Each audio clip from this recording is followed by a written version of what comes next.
तो बच्चों, आज हम लोग गोस्वामी तुलसीदास जी द्वारा रचित श्री रामचरितमानस का बालकांड प्रथम सोपान का भाग 35 पढ़ेंगे। बच्चों, इसमें हम लोग दोहा संख्या 43 तक पढ़े।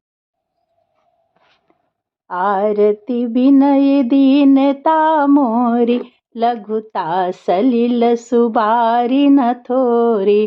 अद्भुत सलिल सुनद गुणकारी, आस पियास मनोमल हारी। राम सुप्रेम ही पोषत पानी, हरत सकल कलि कलुष गलानी।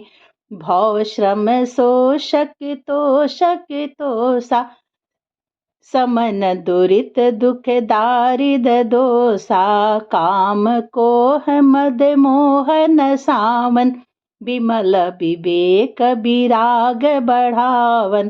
सादर मज्जन पान किए ते, मिटहि पाप परिताप हिये ते।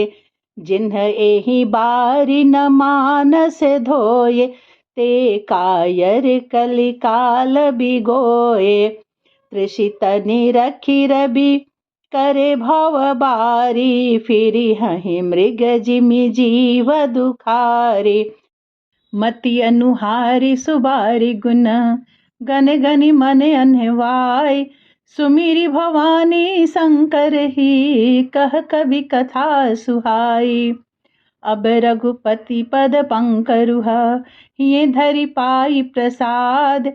कहाँ जुगल मुनि बर्य कर, मिलन सुभग संवाद। सियावर रामचंद्र की जय। इसमें तुलसीदास जी कहते हैं कि मेरा आर्त भाव, विनय और दीनता इस सुंदर और निर्मल जल का कम हल्कापन नहीं है, अर्थात अत्यंत हल्कापन है। यह जल बड़ा ही अनोखा है, जो सुनने से ही गुण करता है और आशा रूपी प्यास को और मन के मैल को दूर कर देता है।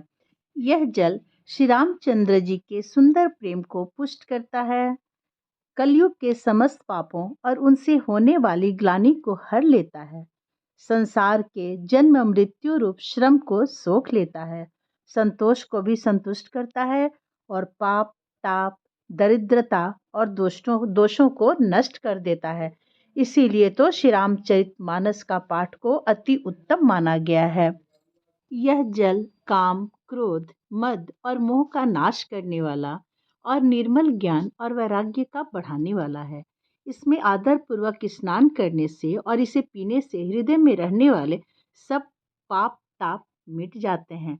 इसीलिए मैं कहती हूँ कि आप भी श्री रामचरितमानस का पाठ अवश्य करें, या तो नवाह पारायण में करें या मास पारायण में करें, या प्रतिदिन एक पेज पढ़ें। और ये भी नहीं कर सकते हैं तो आप मेरे चैनल को सब्सक्राइब करें, तो आप हर वीडियोस के माध्यम से आप पूरे श्री रामचरितमानस का पाठ का आनंद उठा सकते हैं। जिन्होंने इस राम सुयश रूपी जल से अपने हृदय को नहीं धोया, वे कायर कली काल के द्वारा ठगे गए। जैसे प्यासा हिरण सूर्य की किरणों के रेत पर पड़ने से उत्पन्न हुए जल के भ्रम को वास्तविक जल समझकर पीने को दौड़ता है और जल न पाकर दुखी होता है, जिसे मृग तृष्णा कहते हैं। बच्चों, आप मृग तृष्णा के बारे में जानते हैं क्या? अगर नहीं जानते, मैं आपको बता रही हूँ। गर्मी के दिनों में जब हिरण प्यास से व्याकुल हो जाता है, उस समय तेज धूप के कारण रेत पर जो लहरें दिखाई देती हैं दूर से, ऐसा लगता है कि वहाँ जल है, लेकिन वहाँ जल नहीं होता है। उस सूर्य की रोशनी से ऐसी चमक से वहाँ जल के जैसा दिखाई देता है, और प्यासा हिरण उसे जल समझकर दौड़ते हुए वहाँ तक जाता है अपनी प्यास बुझाने के लिए, लेकिन वहाँ जाकर देखता है कि यहाँ पानी नहीं है, फिर उसे आगे दिखाई देता है उसी तरह से। तो बच्चों, इसे ही कहते हैं मृग तृष्णा। मृग यानी हिरण और तृष्णा यानी प्यास, तो हिरण की प्यास। तो बच्चों, मनुष्य भी क्या है इस संसार में, वैसे ही कलयुग से ठगे हुए जीव भी विषयों के पीछे भटक कर दुखी होंगे।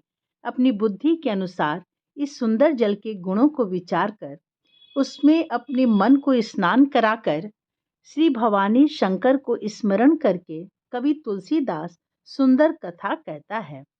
मैं अब श्री रघुनाथ जी के चरण कमलों को हृदय में धारण कर और उनका प्रसाद पाकर दोनों श्रेष्ठ मुनियों के मिलन का सुंदर संवाद वर्णन करता हूँ। अगली वीडियो में हम लोग ये जानेंगे कि किस तरह से दोनों ऋषि मुनियों की बातों को गोस्वामी तुलसीदास जी ने श्री रामचरितमानस में अपने शब्दों में उतारा है। तो बच्चों, आप मेरा वीडियो देखते रहिए, चैनल को सब्सक्राइब कर दीजिए और प्रेम से एक बार बोलिए जय श्री राम।